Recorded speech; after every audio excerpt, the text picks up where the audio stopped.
금요기도회에 나오신 성도님들 주의 이름으로 사랑하고 축복합니다.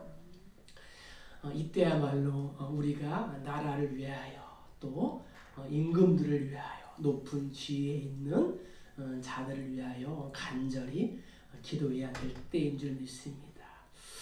제가 넌센스 성경 퀴즈를 하나 내겠는데 문제 중에 또 이러한 넌센스 문제가 있습니다. 세상에서 가장 오래된 직업은 무엇일까요? 먼저 의사가 말합니다. 아무래도 나는 이 의료업이 가장 오래된 직업이라고 생각합니다. 이유는 하나님께서 아담이 잠들었을 때에 아담의 이 갈빗뼈 하나를 꺼내서 하와를 만드셨는데 이것이 최초의 외과 수술 아니겠습니까? 옆에 있던 건축업자가 얘기합니다. 저는 건축업이 더 오래되었다고 생각합니다. 왜냐하면 하나님이 세상을 창조하신 그 창조행위 자체가 일종의 건축행위입니다. 옆에 있던 설계사가 말합니다. 설계사가 더 오래된 직업이라고 생각하는데 하나님께서 온 우주를 창조하시기 전에 설계를 했으니까 건축도 하고 그러지 않았습니까? 나는 설계사가 가장 오래된 직업이라고 생각합니다. 마지막으로 옆에 있던 한 사람이 말합니다. 나는 정치가 가장 오래되었다고 생각합니다. 왜 그렇게 생각하십니까? 물어보니까 창세기 1장 2절에 보면은 땅이 혼돈하고 공허했는데 그 혼돈과 이러한 복잡한 일을 누가 만들었을까요? 한강에 수녀하고 국회의원이 빠졌습니다. 여러분들 같으면은 누구를 먼저 건져내시겠습니까? 구조대원이 들어가더니 수녀를 먼저 건질 줄 알았는데 국회의원을 먼저 건졌다고 합니다. 그래서 아니 어쩌자고 이 수녀를 안 건지고 국회의원을 건집니까? 구조대원 왈 대답하기를 국회의원을 그냥 두면 한강물이 오염된다고 말했다고 합니다. 참 정치가 복잡하고 다단하죠. 예수를 믿은 우리 성도가 되었다고 해서 우리는 당장의 천국, 하늘나라에 가지 않습니다. 그리스도인이 되어도 한동안 우리는 여전히 이 세상에서 세상 사람들과 비슷하게 아니 똑같이 살아갑니다. 먹고 자는 것은 물론 생활하는 방식도 크게 다르지가 않습니다. 그러나 우리가 그리스도인으로서 세상을 산다는 것은 비그리스도인일 때와는 달라진 그러한 삶을 살아야 한다는 거죠. 여러 면에서 이제 차이가 나는 거죠. 주일이 되면은 성경책을 들고 예배당에 와서 예배를 드리고 또 믿음이 또 장성하면은 이제 새벽 기도도 나오고 수요 예배 또 금요 기도에도 참석하고 11조 생활 또 감사 생활을 하는 것 등 성도의 이 달라진 생활을 할 수 있습니다. 그러나 우리 성도의 그러한 변화는 종교 생활에만 한정되지 않다는 거예요. 성도의 삶 전 영역에서 변화가 일어나야 합니다. 이유가 무엇일까요? 그것은 세상에 자신을 하나님의 자녀라는 그렇게 증거하는 행위가 우리에게 또 필요하기 때문입니다. 지금 지구촌은 코로나19라는 가장 어려운 역사적인 시련기를 분명히 맞이하고 있다는 생각이 듭니다. 우리나라도 마찬가지죠. 전 세계적으로 코로나19로 인하여 돌아가신 분이 110만 명이 넘는다고 합니다. 따라서 지금은 우리가 분명히 또 나라와 공동체를 생각할 때인 줄 믿습니다. 바울은 디모데에게 편지를 쓰면서 오늘 본문에서 기도를 강조하고 있습니다. 그런데 그냥 기도를 강조하는 것이 아니라 나라의 중요한 정책을 결정하는 지도자들을 위하여 기도하라고 권면하고 있습니다. 바울은 세계를 가슴에 품고 세계를 또 여행하며 또 세계를 또 전도하던 사람이었습니다. 바울은 어디를 가든지 먼저 회당을 찾았고 거기서부터 복음을 전하기 시작했습니다. 회당이 없으면은 강가로 가서 복음을 전하고 또한 들에서도 이 하나님의 복음을 전했습니다. 그리고 자신들의 나라와 이 역사를 위해 기도해야 할 중요한 책임이 있다는 사실을 말합니다. 오늘날 이 포스트 코로나 시대 팬데믹 상황에서 성도는 나라와 또 리더십을 위하여 분명히 또 간절하게 기도해야 될 때인 줄 믿습니다. 왜 나라를 위하여 기도해야 할까요? 이 질문에 대하여 본문은 이렇게 대답하고 있습니다. 우리 1절과 2절을 같이 읽어보겠습니다. 그러므로 내가 첫째로 권하노니 모든 사람을 위하여 간구와 기도와 도구와 감사를 하되 임금들과 높은 지위에 있는 모든 사람을 위하여 하라. 이는 우리가 모든 경건과 단정함으로 고요하고 평안한 생활을 하려 함이라. 아멘. 먼저 우리가 임금들을 위하여 기도해야 할 이유는 뭐예요? 모든 경건과 단정함으로 고요하고 평안한 생활을 하기 위함입니다.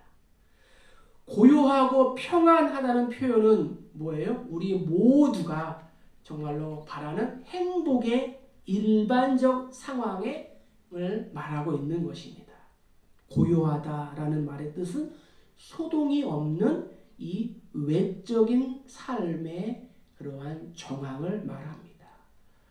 평안하다라는 말은 뭐예요? 불안이 없는 이러한 내적인 삶의 그러한 평안을 말하는 것입니다. 사람은 안으로는 불안하지 않고 밖으로는 두려워할 필요가 없는 이러한 삶의 정황에서 살아가기를 다 누구나 원하고 있습니다.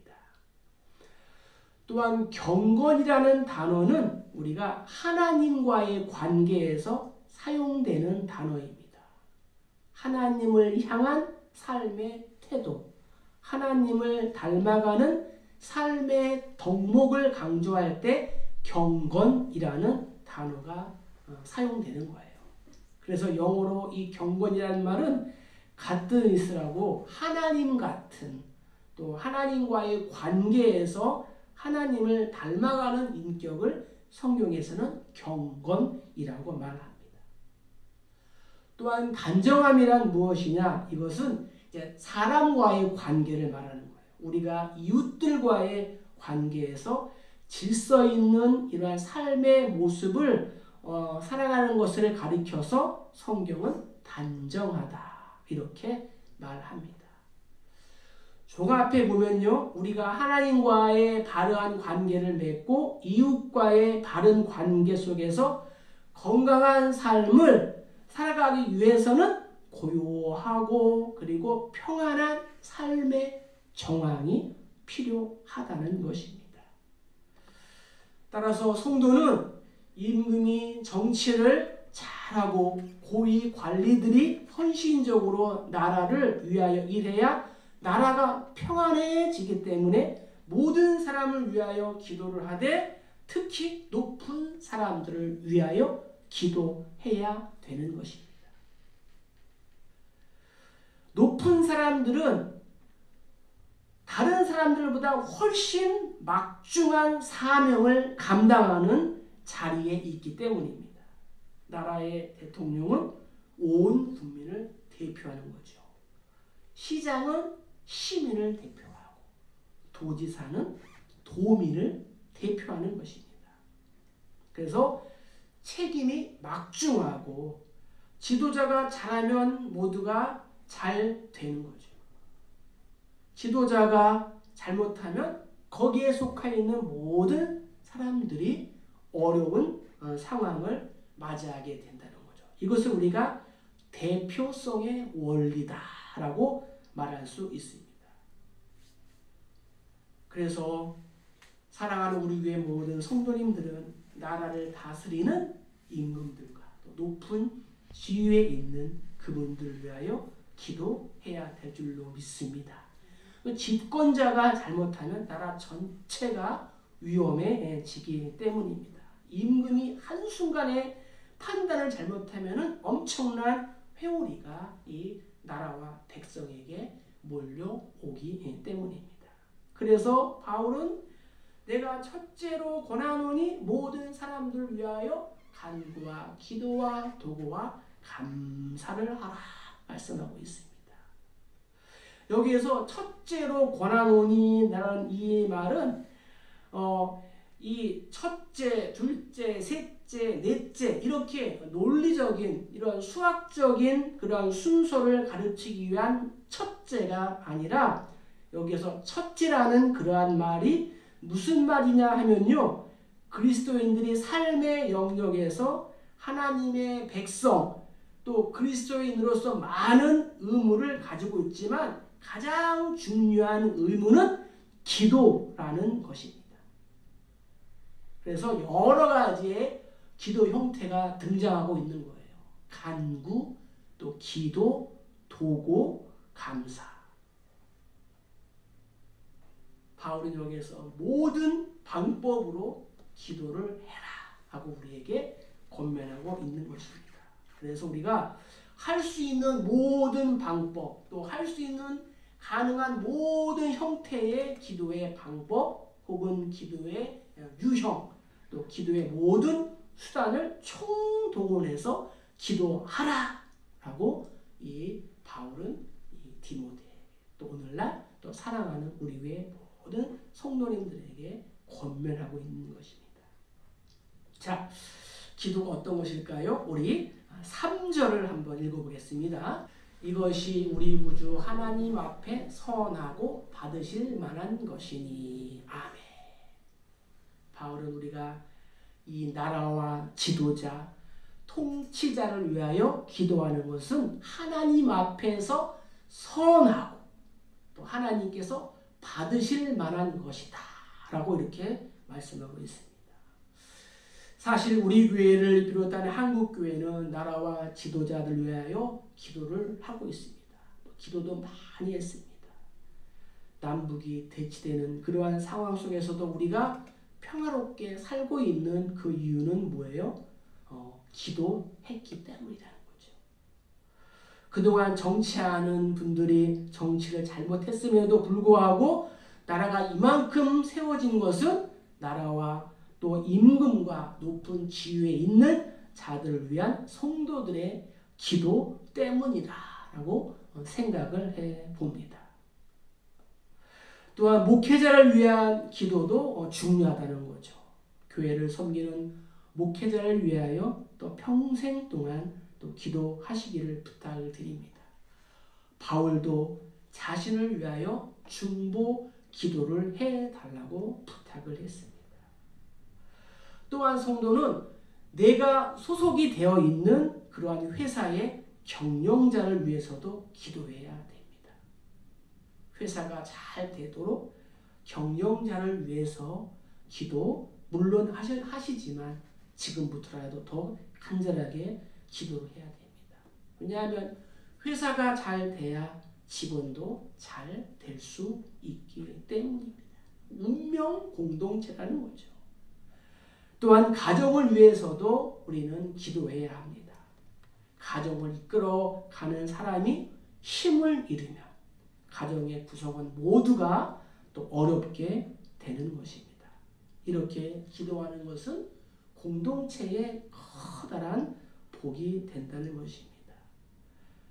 성도는 하나님과의 바른 관계 속에서 또 이웃들과의 바른 관계 속에서 정말로 한평생 삶을 제대로 살기 위해서는 이러한 정치의 영역에 대해서도 우리가 관심을 가져야 한다고 성경은 가르치고 있었습니다.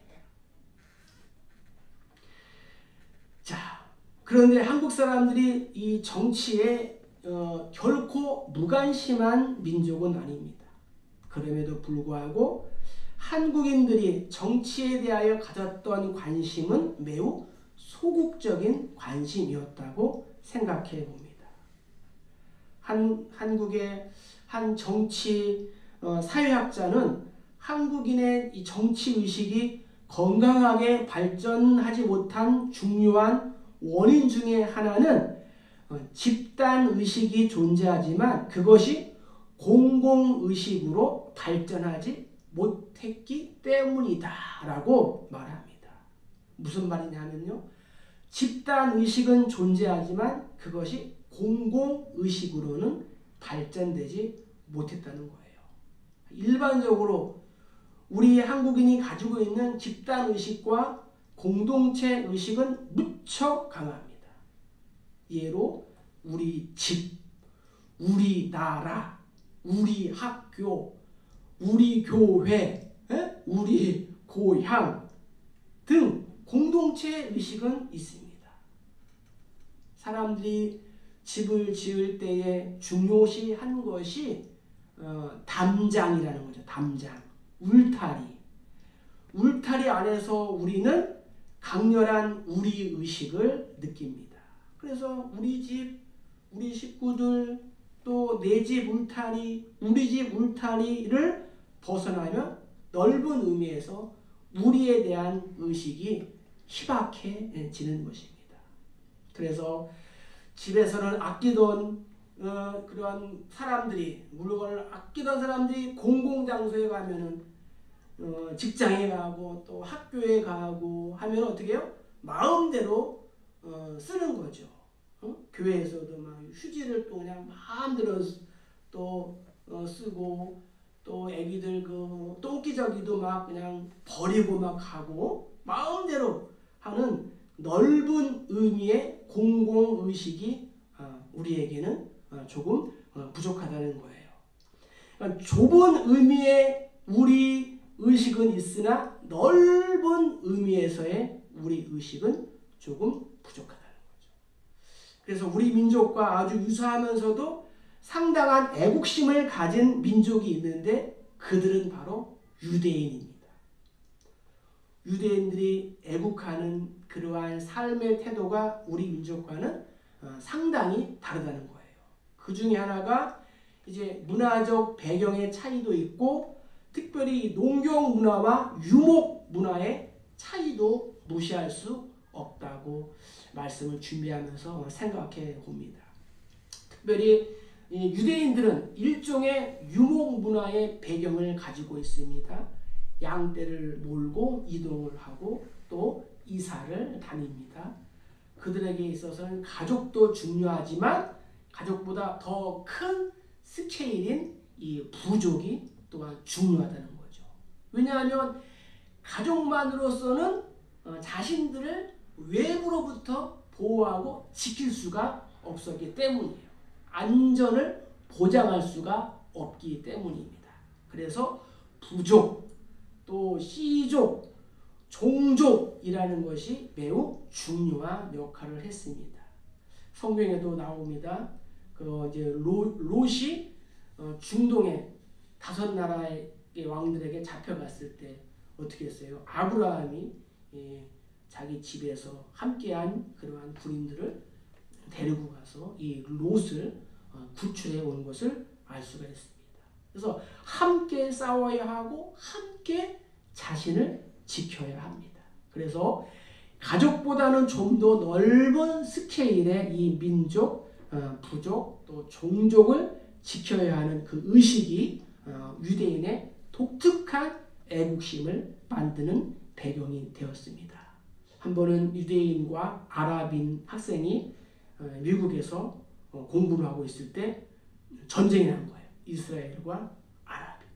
이때 아랍 청년은 도망가지만 이스라엘 청년은 어떻게 해요? 나라에 와서 어떻게 해요? 전쟁터로 나간다는 거죠. 물론 우리 나라 사람들이 이 나라를 생각 안 한다는 것은 결코 아닙니다. 그런데 우리 한국 사람이 나라를 제일 잘 생각하는 때는 언제일까요? 그것은 나라가 거의 힘들어질 때, 거의 막 망해갈 때, 또 나라가 망한 다음 한국인들의 애국심은 발동하기 시작한다는 것이 참으로 안타깝다는 거죠. 물론 안 하는 것보다는 낫습니다. 우리 구한말에 어떻게 했어요? 국채 보상운동, 또 물산 장려운동, 또 IMF 시대 때 금모으기 운동. 정말 우리나라 대단한 정말 민족입니다. 그러나 아쉬운 것은 좀 미리미리 하면 얼마나 좋을까. 우리가 미리 넓은 그러한 사회를 생각하면 얼마나 좋을까요? 그래서 오늘 우리는 그리스도인으로서 어떻게 나라를 생각해야 할까? 바울은 그리스도인으로서 나라를 위할 수 있는 최대의 방편, 최고의 방법은 기도다라고 우리에게 가르쳐주고 있는 것입니다. 자, 우리는 마지막으로 4절을 한번 읽어보겠습니다. 하나님은 모든 사람이 구원을 받으며 진리를 아는 데 이르기를 원하시느니라. 아멘. 스코틀랜드의 이 메리라는 여왕이 나라를 통치할 때 스코틀랜드는 가장 역사적으로 어두운 암흑기 시대였습니다. 종교는 부패했습니다. 도덕은 땅에 떨어졌습니다. 정치는 표류하고 있었습니다. 메리 여왕 자신도 불륜의 범죄를 행하고 있었고 민족은 우상 숭배를 하였습니다. 한치 앞을 내다볼 수 없는 이 캄캄한 민족의 어둠 속에서 한 사람이 엎드려서 이렇게 기도합니다. 하나님, 스코틀랜드를 구원해 주시옵소서. 아니면 차라리 나에게 죽음을 주시옵소서. 그 유명한 종교개혁자 존 낙스였습니다. 물론 이 낙스의 전기를 읽어보면은 그는 아주 겁이 많은 사람이었습니다. 처음에는 이 종교개혁운동을 하면서 메리 여왕이 무서운 나머지 한 번은 프랑스로 도망가고 또 한 번은 스위스로 이렇게 도망을 갔습니다. 그러나 이 결사적인 기도, 금식 기도를 하면서 이 존 낙스는 완전히 변하게 되었습니다. 아주 담대한 사람으로 바뀌었습니다. 그래서 이제는 거꾸로 메리 여왕이 이 존 낙스를 두려워했습니다. 그래서 메리는 영국의 그러한 군대보다도 이 낙스의 기도를 더 두려워했다고 전해집니다. 마침내 낙스는 그의 기도와 그의 이 투쟁을 통해서 민족을 재건시키고 개혁하는 위대한 일을 성취할 수 있게 되었습니다. 복음으로 민족을 구하는 또 기도로 위대한 사역을 성취했다는 거죠. 그 기초가 바로 기도였습니다. 2차 대전 중에 윈스턴 처칠의 전기를 보면 이러한 일화가 전해지고 있습니다. 하루는 국회에 모여서 매우 중요한 안건을 심의하고 있었습니다. 그런데 수상이었던 이 처칠이 이제 머리를 이렇게 숙이고 대고 이제 의자에 대고 졸고 있었습니다. 그때 국회의장이 소리를 질렀습니다. 일국의 수상이 나라의 중요한 의제를 논의하는데 어떻게 졸고 계십니까? 이때 처칠 수상이 말합니다. 졸다니요. 나는 기도하고 있었습니다. 의장이 다시 말합니다. 아니 하필이면 이럴 때 기도하십니까? 아니 하필이면 여기에서 기도하십니까? 그때 처칠은 의자에서 벌떡 일어나서 버락 같은 호통을 쳤다고 합니다. 아니 이때 기도하지 않는다면 언제 기도하란 말입니까? 나라의 중요한 일들이 의논되고 있는 바로 이 자리가 기도하는 자리가 될 수 없다면 도대체 어디에서 기도하란 말입니까? 사랑하는 성도 여러분, 지금이야말로 우리가 기도해야 될 때인 줄 믿습니다. 지금 우리가 처한 이 역사의 자리가 정말 나의 기도를 필요로 합니다. 그래서 기도해야 되고, 기도하면 하나님 반드시 새로운 출구를 우리에게 열어줄 줄로 믿습니다.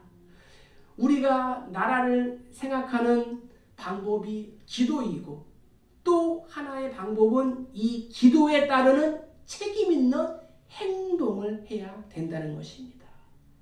기도는 기도하는 사람들에게 책임이 있는 행동을 요구한다는 것입니다.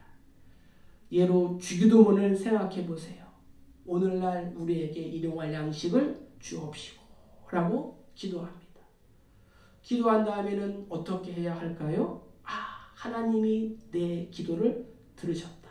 하나님이 나에게 양식을 주실 것이다. 그러면서 가만히 있으면 안 된다는 거예요. 어디에서 양식을 주실 것인가? 어떠한 방법으로 주실 것인가? 찾아야 마땅하다는 것입니다. 그래서 기도는 언제나 기도하는 사람들에게 그 기도에 합당한 책임 있는 행동을 요구하고 있습니다.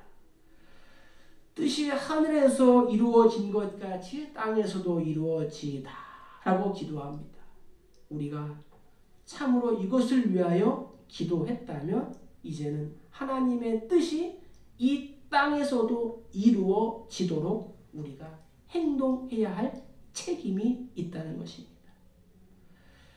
지상에서 하나님께 드려지는 모든 기도 가운데 가장 위대한 기도는 예수님의 겟세마네 동산에서의 기도라고 말합니다.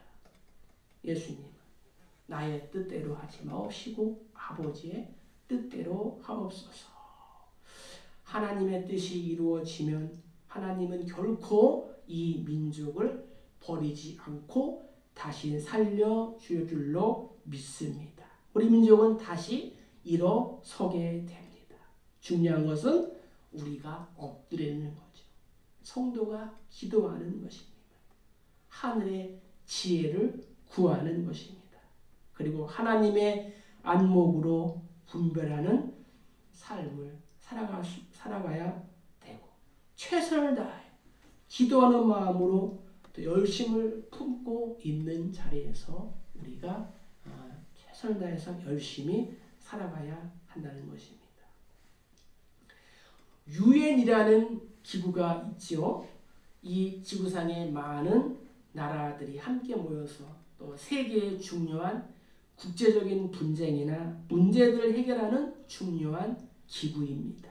6.25 때 유엔에서 우리나라를 위해서 16개국이 또한 파송되지 않았습니까? 그런데 이 안전보장 이사회에서 중요한 투표를 하는데, 투표를 하는 이 통이 있어요. 통.